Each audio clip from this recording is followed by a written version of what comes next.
What is up, guys? It's Speed here, and today I want to talk about Hand of Midas and then show off Hand of Midas in the form of Arteezy's Sven gameplay. So I guess this is 2-in-1. I'm going to be giving my thoughts on Midas and its current place in the meta. And the reason why I think this is important is all the other Midas type of items, such as Helm of the Dominator, Necromonicon, they've all been nerfed very hard, right? If you bought a Midas last patch, I would make fun of you. Hopefully everyone would make fun of you because you deserve it. If you were buying Midas instead of a Necro 1 last patch, or Midas instead of the Helm of the Dominator that came out with 7.27, yeah, you deserve to be made fun of a little bit, you know?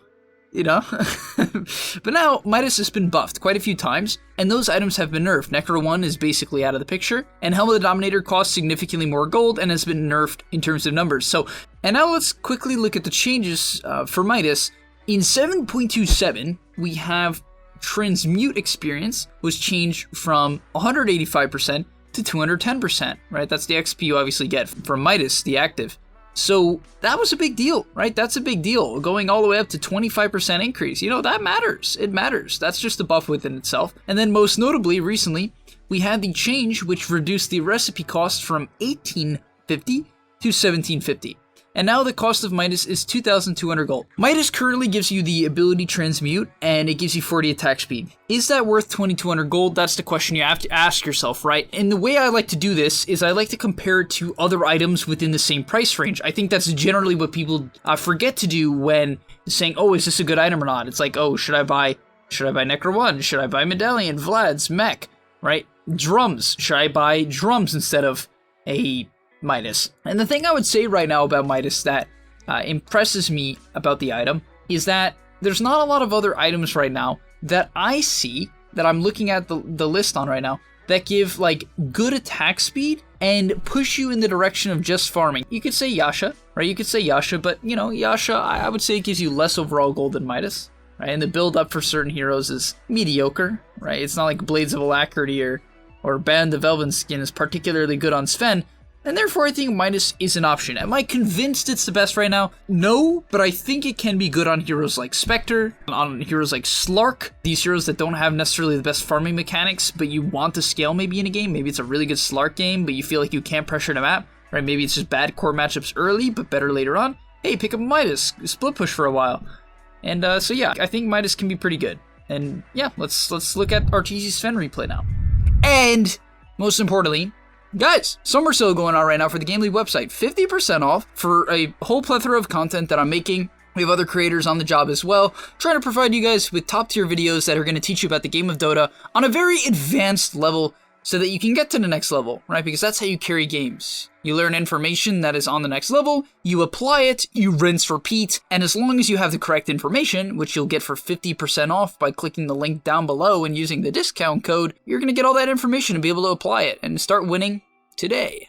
So I wanted to skip more towards the farming part and just talk about, you know, snowballing on Sven. I'll quickly go over the item build here and the skill build. So what Arteezy has been doing is taking points in stun and points in W. So the E is nerfed hard now. It does give quite a lot of armor still. However, it's just armor and movement speed. That's the purpose of Warcry. It doesn't give damage anymore, so you don't need a value point for farming. Now, what you do is you take Cleave, and Cleave was actually buffed by 50 in terms of the cleave distance, so it's actually easier to harass people with it in lane.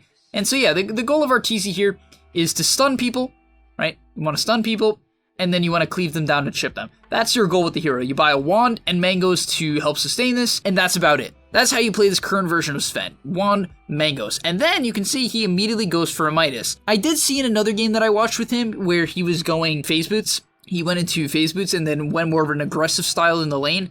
But this is also an option. You just have to say, you know, what is my goal in lane? Do I want to shut people down? So do I need an earlier phase boots? Do I just want to get into the jungle right away? Maybe then I want to go for that earlier Midas timing and just hide in the jungle. And that seems to be what Arteezy is doing here. In my opinion, this is a horrific Sven game for the early game. It's very hard for you to kill Sand King. It's hard to kill Ench. It's hard to kill Mirana, Ember, Morphling.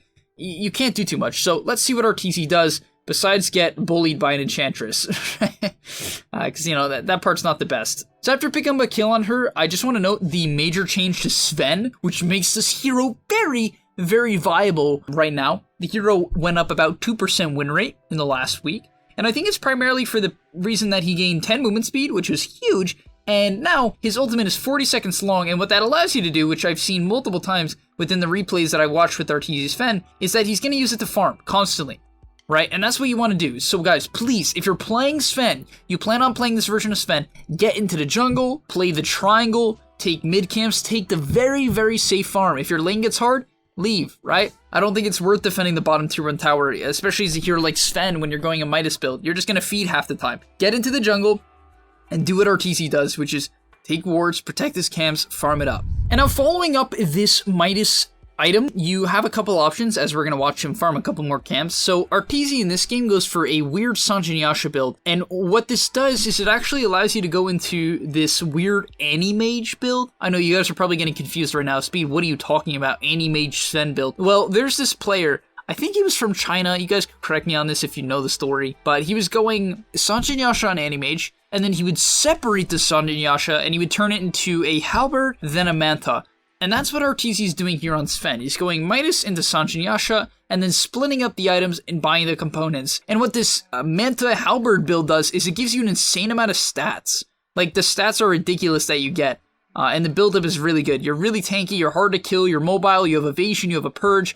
The only problem is you don't necessarily have a BKB or a particularly large amount of damage, but on Sven, I don't think that's a problem anymore. With phase boots, Warcry movement speed, Yasha movement speed, you're chilling. It's going to be very hard for you to get kited. And by the way, guys, I just want to point out, for all you Sven players, do understand that it's very, very difficult for you to farm, and please do not try to save your ulti. I know I said this earlier, but if you watched this entire game, and you've probably been obviously following along for a little bit here now, you notice that he doesn't even defend towers, he doesn't show up to any fights, he's solely focused on his Midas timing and things like this. Now sure, when the Ember Spirit does walk up the hill, he has no problem securing the kill. That's a very natural rotation. But you can see that Sven, against most lineups, simply gets kited, right? That's the problem with Sven, and it always has been the problem with Sven.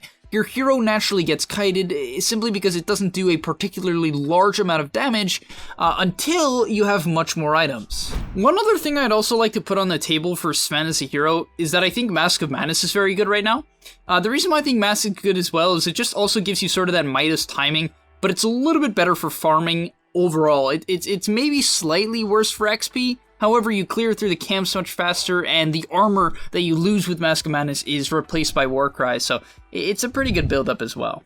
Alright, in this next upcoming fight, you're going to see the real value of this Sven build. So one more thing, he has the neutral item with People's Gift, give him some agility and some intelligence, but you're going to see really what comes into play with this Halberd Manta Wand build, right? He is unbelievably tanky, right? It is absurd how much he heals. The Death Pulse from the Necro also is going to help him out, and let's just check it out. So first things first, he's looking for an easy hero to stun. A 2-man stun is optimal.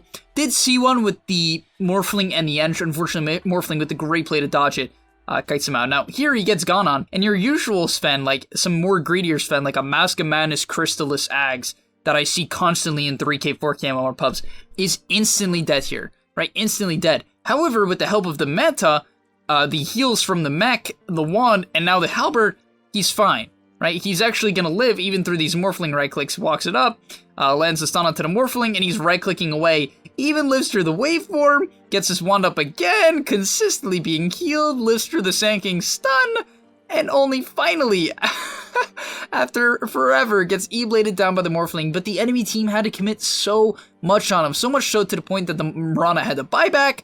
The Ember is dead, the Sand King's nearly dead, Ench is half HP, the Morphling is full strength and will go down in a second later here, and this is what you do with this current Sven build. Does Arteezy pop off and go 20-0? No, you're not going to go critting people down and one-shotting the enemy team with this build. That's not the purpose. The purpose of this build is to enable your teammates. This is an enabler build that allows you to be a god frontliner, and that's what we see this game. He's even queuing up a Linken's Neck to stress that point. And I really do want you guys to understand the concept of tanking damage and its value in Dota. A lot of players just don't get this. It's why they go Glass Cannon every single time they're playing carry. They say, oh, I'm the carry, I have to deal the damage.